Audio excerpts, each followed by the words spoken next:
Shalom Aleichem, everyone. L'chaim Chassidim.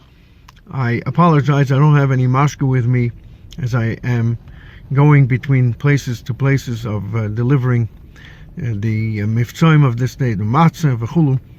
So I don't have any l'chaim with me, and but I'm thinking about it. B'makim shemachshavta shel adam, and l'chaim for meya v'chai shonim of unser Rebbe, Gedyantiv Chassidim, Gedyantiv brothers, Gedyantiv families. It's a beautiful day, a very special day, a personal day of the Rebbe, and the Rebbe in Tavshin Mem Beis, while asking Chassidim not to come for Shnas HaShmeinim, expressed that this day is a personal day and that he needs time, that the Rebbe needs time to take care of the personal inyanim, as it says in Hayom Yom, as Beididus of today, and he might not have time to greet all the Hasidim, all the guests that want to come. It's a personal day. It's a day of reflection, and because it's a personal day for the Rebbe, it's a personal day for Hasidim to reflect. And so, despite the fact that this day is not this time of the year, this year is a completely confusing time, nevertheless, Yud Aleph Nissan gives us an opportunity and a moment to reflect, of course, to reflect on the Rebbe. And so I would humbly suggest that there may be three areas which this time of the year, together with this confusion that's happening around the world, can perhaps lead us to something beautiful. The first thing is that on Purim we started wearing masks, and since Purim we're still wearing the masks. And the inyan of a mask, or to be dressed up, or wearing costumes v'chulu on Purim, has to do with bringing out that which is real. The Adla Yoda, as it's explained in Chassidus, Adla Yoda means to get to a place where you don't know, where it's higher than this world. It's deeper. It's our connection even in a time where it's not so straight. Lo Yoda, we don't know. But that's where we need to go. We need to realize that as much as we know, we don't know. So staying behind the mask leads us to a certain element of emes. And there is no better example of emes than with the Rebbe. And I'll share a story which I heard from the Baal HaMaisa, who is a chassid by the name of Reb Moshe Katzenellenbergen Olav Shalom, who came from Russia in Tavshin Lamed Aleph in 1971, and he passed away several years ago. And he immediately came to the Rebbe, and he was by the Rebbe for Tishrei Tavshin Lamed Beis, a few months after he came out of Russia. He went straight to the Rebbe, but later he went again for Tishrei, and the Rebbe covered all the expenses of the Russian immigrants. And he went into Yechidus, and the Rebbe found it very necessary for these chevra that came out of Russia to meet with Rabbanim and G'dei Yisrael in the New York area and in Canada, Montreal, if I'm not mistaken, that they should see that despite the difficulties and the persecution and the challenges for Chulu, there came out Rabbanim, Chassidim, Mikusharim, and Yodei Sefer.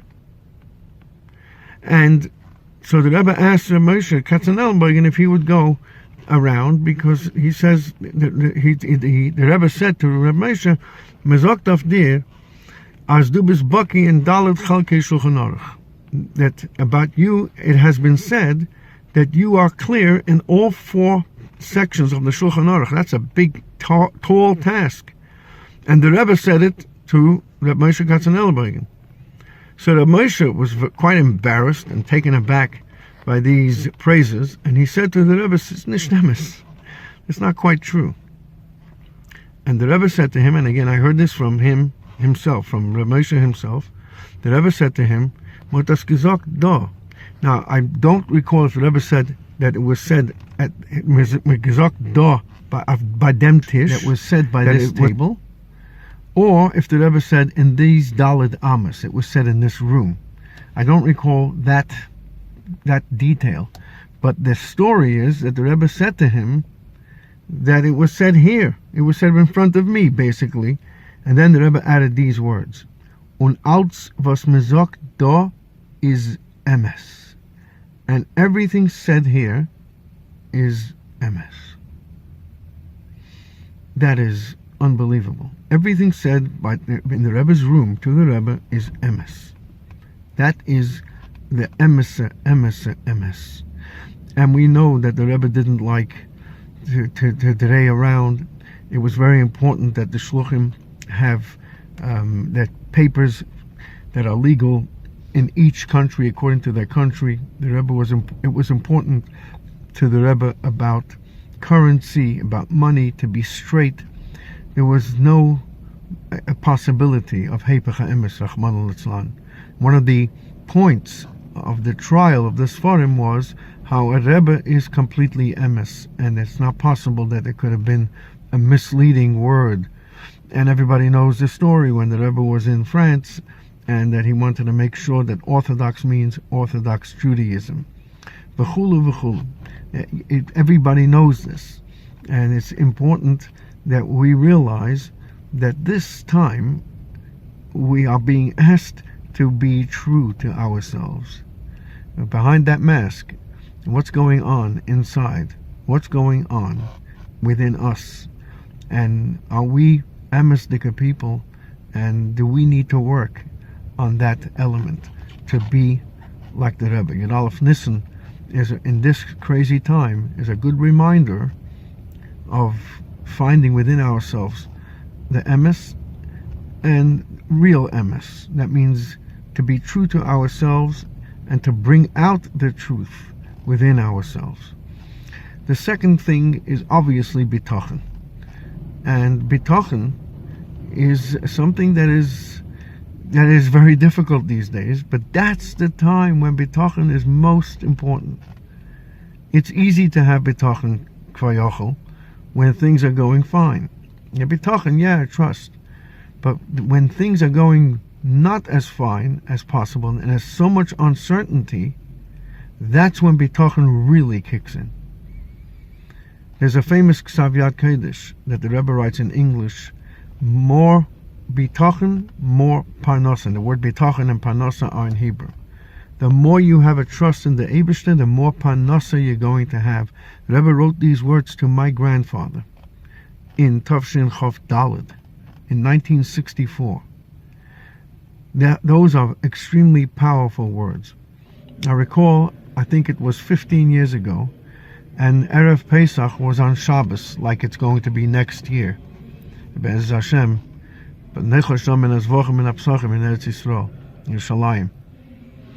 But it was Erev Pesach Shcholius B'Shabbos, and when Erev Pesach is on Shabbos, you have to obviously finish everything and all your preparations before Shabbos comes, and then you have a 24-hour Shabbos. And so we decided to make a meal at the main central Chabad house in the shul.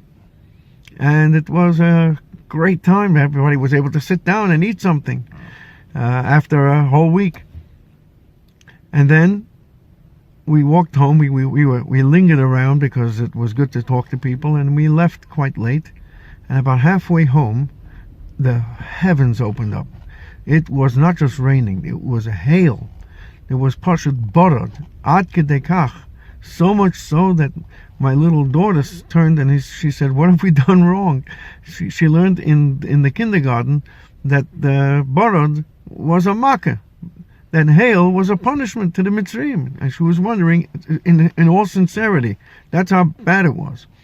And one of the people who was at this meal, who was not Shemesh Shabbos at that time, and one of the women who saw what was going on, and she got into her car, and she was driving along the streets to see where the people are, and she bumped into us. She lowered her window and she was crying. That's how bad it was out there. She said, it's terrible. Come inside the car. I'm driving, so you don't have to worry about it. So I walked over to the car and I said, listen, good Shabbos. And it's Shabbos today. It's Shabbos tonight. We don't drive. We don't get into the car. She says, okay, then at least a kid. It's impossible to mobble here. So I said to her these words. I said, when it's good, nice outside and we walk, that's not necessarily such a big deal because everybody is walking. It's nice. It's when it's like this and it's still like walking for Shabbos when no one else is on the street. That's commitment. That shows that it's not because it's nice outside, it's because it's Shabbos today. So I said to her, we're soaking wet. It's going to take 2 or 3 days just for the clothing that we're wearing now just to become dry. It was totally soaked. I said, but that doesn't matter because the Eibishter wants us to walk in when it's difficult. That's the point. When it's not comfortable. Rabbi say, it is very difficult. Bitachon these days are problematic because of Rahman al-Itzlan. There is a lot of suffering. Yet, this is the time where there needs to be bitachon. This is the time where we need to say, listen, Baruch HaGever Asher Yiftach B'Hashem, that brings the brachos. That brings the panosa. That brings the chasdei Hashem when he sees that despite the difficulty, we somehow overcome that challenge. And the Rebbe pushed this so much over and over again. Eli Wiesel came to visit Atlanta. Oliver Shalom came to visit Atlanta about 10 years ago, and I went to see him just to see him, and he told me several stories with him and the Rebbe, and the Rebbe reached out to him, and he came to Yechidus, if I'm not mistaken. It was either in Yechidus or at Farbrengen, and he told the Rebbe that until a certain age I was a chassid, a vision's a chassid, and now I can't believe in the Eibishter. I saw the Malach HaMavos, I saw the Satan, I saw the bad side, I can't. And the Rebbe told him, so who do you believe in then? Who do you have faith in? Mankind. If you believe in mankind, this is what they did. If you believe in the Eibishter, it's good that you can be angry at the Eibishter, you can tine it to the Eibishter, you can have complaints, and you can talk, but you must have the faith in the Eibishter to know that whatever is doing is good. That's emunah. Bitachon is even deeper. Bitachon means that you're trusting the Eibishter. That not just it's going to be good, but whatever is happening is part of the good. Even although Rahman al-Itzlan, it's not necessarily, hasn't been necessarily the down to earth b'teiva nidav and nigla.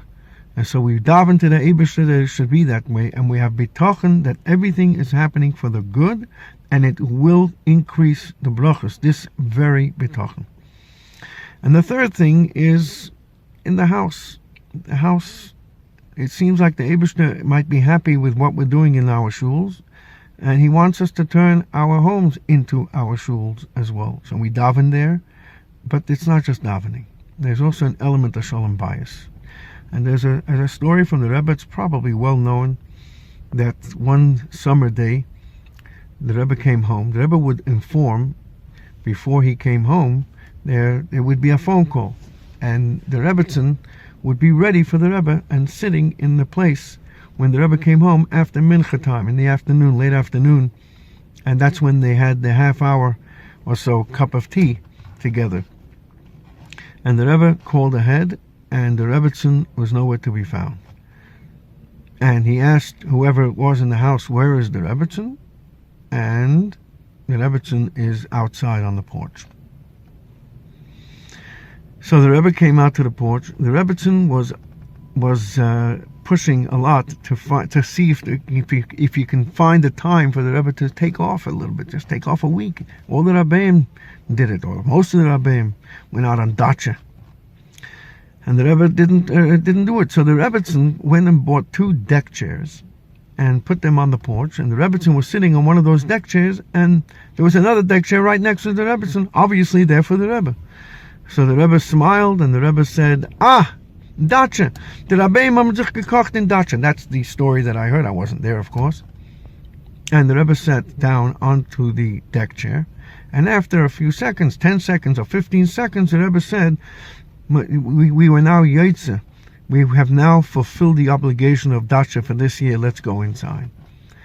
That's a cute story, but really it is a major, powerful story. Think about the Rebbe's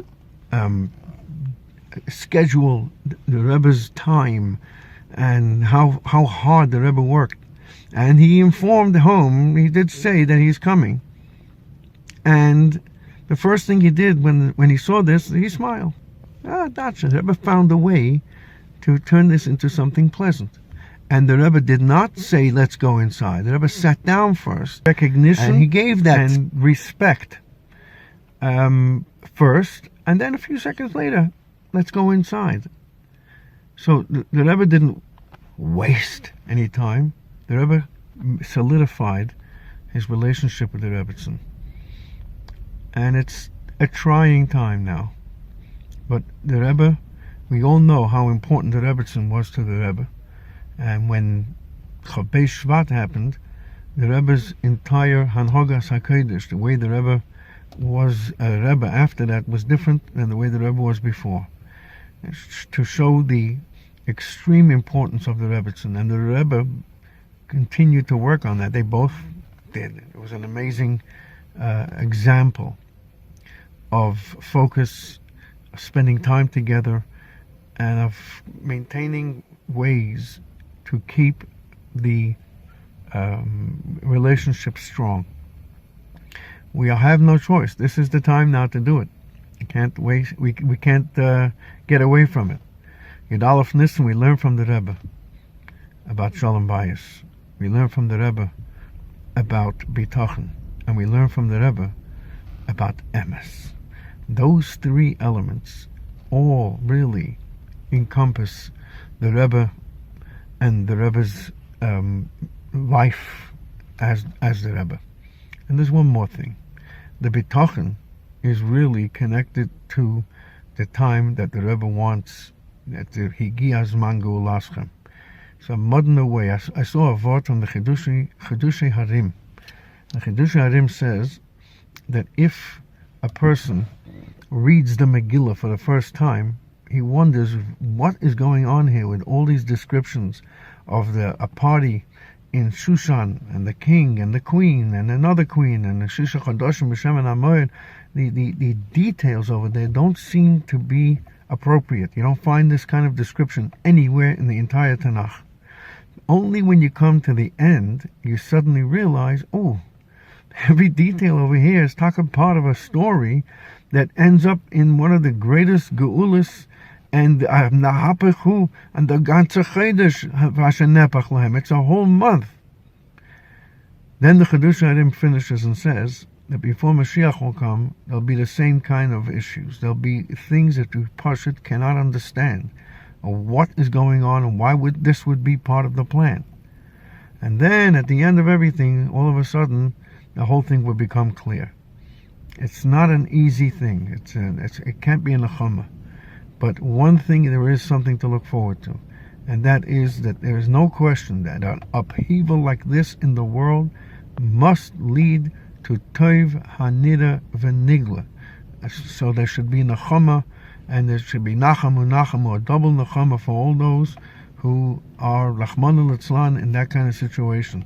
And there should be a refuah shalema or kreva, where there in a time where there will be no more chayli, and there will be no more tzaras and no more tzar, v'chulu v'chulu. And there should be taken from miyad mamish. On this Yud Aleph Nissan, before Chag Pesach, there should be a geula ha'amitis v'hashlema taken from miyad mamish. L'chaim.